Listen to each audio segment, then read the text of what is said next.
Se retrouver face à la presse nationale ou internationale, c'est une sorte d'oral que s'impose chaque année Arianespace. Avec 11 lancements en 2018, l'honneur est sain et sauf, malgré les déboires et retards enregistrés, mais bien heureusement rattrapés en fin d'année.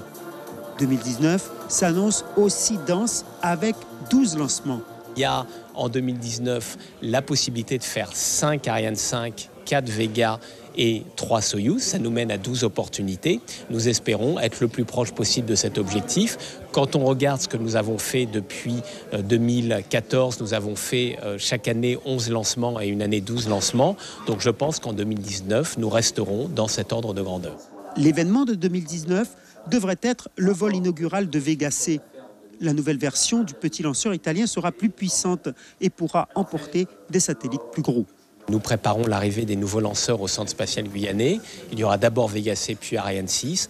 Et donc, à partir de la fin de l'année 2019, nous sommes prêts pour faire le tir inaugural de Vega C.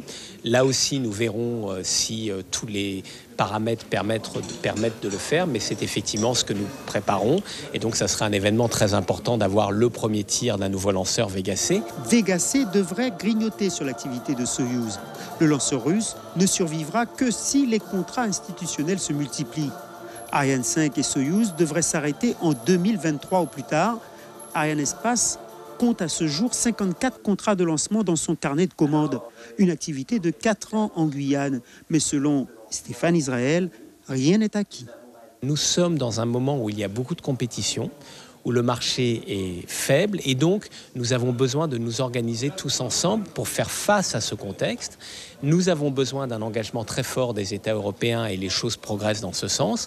Et pour aller saisir toutes les opportunités, nous avons 2 armes fantastiques que sont Ariane 6 et Vega C, mais nous avons besoin tous ensemble d'être toujours plus compétitifs. Et évidemment, la Guyane fait partie de ce paysage, mais en Guyane, en métropole, nous avons des atouts formidables pour relever les défis de la concurrence.